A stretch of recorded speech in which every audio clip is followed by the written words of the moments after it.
Good morning. Today's our topic is transcription activators in eukaryotes. Transcription activators in eukaryotes, as you all know, that to initiate a transcription in eukaryotes, it requires its basal transcription factors. Apart from these basal transcription factors, they also need many auxiliary transcription factors. In this chapter, we will introduce you some of the other factors which are required for initiate or to enhance the transcription. They are mostly named as activators or in some cases repressors also. They are also named as this called enhancers.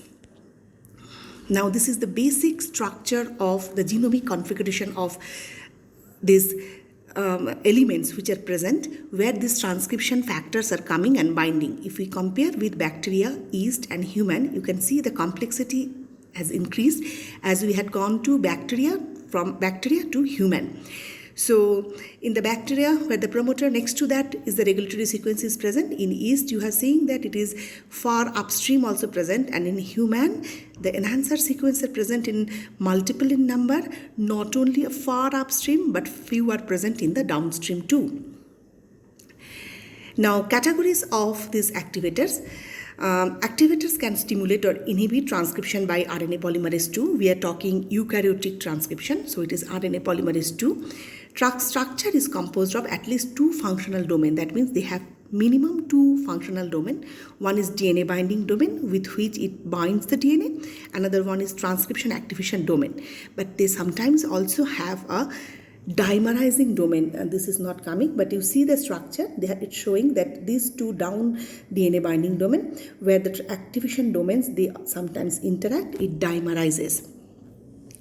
DNA binding domain, it's a protein, it is a specific protein domain. DNA binding domain have DNA binding motif, generally an alpha helical structure which actually protrude inside the double helix, most likely in the major groove.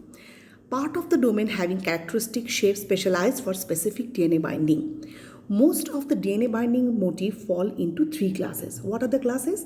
Zinc containing modules, homeodomains and B-zip, basic helix loop helix motif. So I repeat, zinc containing modules, homeodomain and B-zip. B-zip meaning basic leucine zipper model, which we will discuss later, and basic helix loop helix motif. Now zinc containing modules, there are at least three kind of zinc containing modules that act as a DNA binding motif. So these are zinc finger, zinc module, modules containing 2 zinc and 616. We will discuss each in details, but at this moment it is just the information how these are the modules are. Now the next one is the homeodomain. These contain about 60 amino acids, resemble like bacteriophage. If you remember, this is a bacteriophage repressor, helix turn helix. Don't get confused with helix loop helix and helix turn helix. Helix turn helix present in the prokaryotic repressor. One such is lambda repressor. It's resemble structure, okay? Found in a variety of activators, originally identified in homeobox proteins regulating fruit fly development. Now, then come B-zip and basic helix loop helix motif. A number of transcription factors have a highly basic DNA binding motif linked to protein dimerization motifs. These are leucine zipper. That's why I mentioned B stand for basic, zip leucine zipper, rich in leucines where it dimerizes and looks like a zipper.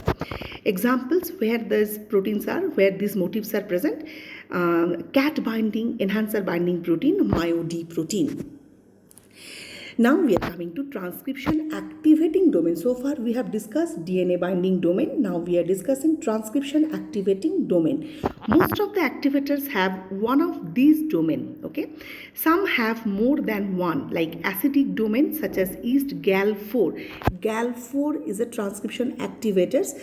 It has activation domain is rich in 11 acidic amino acids and 49 amino acids in the domain. Glutamine-rich domains includes sp1 like GAL4. sp1 is also an activator. sp1 is a protein, GAL4 is a protein. GAL4 protein is present in yeast. yeast. Okay, sp1 is an eukaryotic transcription activator. So what are the motif? It is rich in acidic amino acids. So proline rich domain also we have found in CTF, which has a domain 84 amino acid, 19 prolines are there. So in summary, what we have studied today, eukaryotic activators are composed of at least two domains. One is DNA binding domain, another is transcription activation domain. Remember, they also dimerize some cases. DNA binding domains contains motifs such as zinc module, homeodomain, bzip, BHLH, helix loop helix. Then come the transcription activating domain, can be rich in acidic, glutamine rich or proline rich amino acid.